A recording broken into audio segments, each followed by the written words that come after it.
कहा जाता है कि इस दुनिया में 33 करोड़ देवी देवताओं का वास है। इन्हीं में से एक है हनुमान भगवान। जैसे हर भगवान का दिन होता है, ठीक उसी तरह हनुमान जी का भी दिन मंगलवार होता है। इस दिन लोग हनुमान जी की विशेष आराधना करते हैं और व्रत भी रखते हैं। लेकिन क्या आपने ये सुना है कि आज भी हनुमान जी धरती पे विराजमान है और इस कलयुग में फिर से भक्तों को दर्शन देंगे? जी हाँ।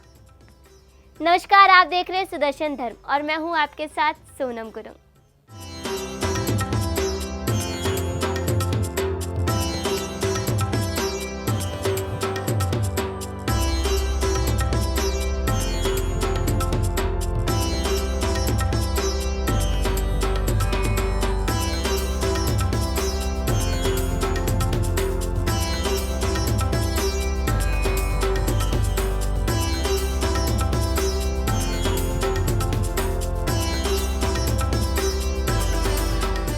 सनातन परंपरा से संबंधित शास्त्रों में वर्णन आता है कि दुनिया में 7 ऐसे चिरंजीवी हैं जो आज भी मौजूद हैं, जिनमें अश्वत्थामा, बलि, भगवान परशुराम, विभीषण, महर्षि व्यास, कृपाचार्य और संकट मोचन कहलाने वाले यानी हमारे और आप सभी के महावीर हनुमान जी शामिल है। ये 7 लोग ऐसे हैं जिन्हें अमरता का वरदान मिला हुआ है। मान्यता है कि श्री राम और माता सीता की सेवा से मिले वरदान के बाद श्री हनुमान जी अमर हो गए। हनुमान जी के एक ऐसे देवता है जो हर युग में मौजूद रहे हैं। वही कलयुग में तो इनकी साधना सबसे ज़्यादा कल्याणकारी मानी गई है।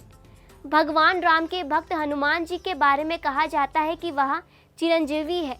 वे हर युग में पृथ्वी पर रहते हैं। वे सतयुग में भी थे, रामायण काल में भी थे और महाभारत काल में भी थे। ये भी कहा जाता है कि वह कलयुग में भी विराजमान है और उनके जीवित होने के संकेत मिलते रहते हैं। चलिए, गोस्वामी तुलसीदास जी भी इस चीज़ के बारे में वर्णन करते हैं। आपको बता दें कि गोस्वामी तुलसीदास जी ने हनुमान चालीसा में उन्हें शंकर सुमन केसरी नंदन कहकर संबोधित किया है। त्रेता युग में जब जब श्री राम ने हनुमान जी को गले से लगाया, तब तब राम भगवान शंकर आदि प्रसन्न हुए। सतयुग में भोलेनाथ पार्वती से उनके स्वरूप का वर्णन करते हैं और वे उसी युग में पार्वती से दूर रहकर ब्रह्मचार्य व्रत का पालन भी करते हैं। पौराणिक मान्यताओं के मुताबिक श्री हनुमान जी सतयुग में शिव रूप थे और शिव तो अजर अमर है। हनुमान जी के जीवित होने के प्रमाण समय समय पर प्राप्त होते रहते हैं, जो इस बात को प्रमाणित करता है कि हनुमान जी आज भी जीवित है। चलिए, हम पौराणिक मान्यताओं की फिर से बात करते हैं।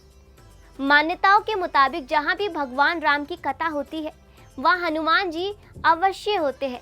इसलिए हनुमान जी की कृपा पाने के लिए श्री राम की भक्ति ज़रूरी है। जो राम के भक्त हैं, हनुमान उनकी सदैव रक्षा करते हैं। आखिर कहाँ रहते हैं हनुमान जी? अब आपका ये सवाल होगा। सामान्य तौर पर माना जाता है कि पृथ्वी पर श्री हनुमान जी उन सभी जगह पर मौजूद रहते हैं जहाँ पर भगवान श्री राम का भजन, कीर्तन या पूजन चल रहा होता है। वही मान्यता ये भी है कि श्री हनुमान जी आज भी कैलाश पर्वत के उत्तर दिशा की ओर एक स्थान पर निवास करते हैं। श्री हनुमान जी के निवास स्थल का वर्णन कई ग्रंथों में मिलता है। पुराणों के अनुसार श्री हनुमान जी कलयुग में एक पर्वत पर निवास करते हैं। उस पर्वत को कहा जाता है गंधमादन पर्वत। एक पौराणिक कथा के अनुसार ये भी कहा जाता है कि अपने अज्ञातवास को बिताने के लिए पांडव हिमवत पार करके पर्वत पहुंचे थे। वहां पर जब एक बार भीम पर्वत के वन पे शस्त्रधर कमल लेने के लिए गए तो उन्होंने पाया कि एक बड़ा सा वानर उनके रास्ते में अपनी पूंछ फैलाकर लेटा हुआ है। तब भीम ने उस वानर से अपनी पूंछ हटाने को कहा, जिस पर वानर के रूप में लेटे श्री हनुमान जी ने भीम से कहा, तुम खुद ही हटा दो। ऐसा कहने पर भीम ने पूंछ को हटाने की कोशिश की, लेकिन वह टस से मस नहीं हुई। तब भीम को एहसास हुआ कि वे कोई साधारण वानर नहीं बल्कि पवन पुत्र हनुमान है। इसके बाद उन्होंने हनुमान जी को प्रणाम किया। हनुमान जी ने भीम के बल का अभिमान दूर कर दिया था और ये कहा कि इसी पर्वत पे एक मंदिर है जिसमें हनुमान जी की मूर्ति के साथ उनके आराध्य श्री राम और माता सीता की मूर्ति भी है। उम्मीद है कि आपको हमारी आज की वीडियो काफ़ी पसंद आएगी। और आज हनुमान जयंती के अवसर पर हमने आपको हनुमान जी का कुछ प्रमाण दिया है और इससे साबित होता है कि भगवान पृथ्वी पर अभी भी है। जी हाँ, चलिए इसी के साथ मैं विदा लेती हूँ और अगली वीडियो में हम फिर मिलेंगे। जय श्री राम और आप सभी को हनुमान जयंती की बधाई और शुभकामनाएं।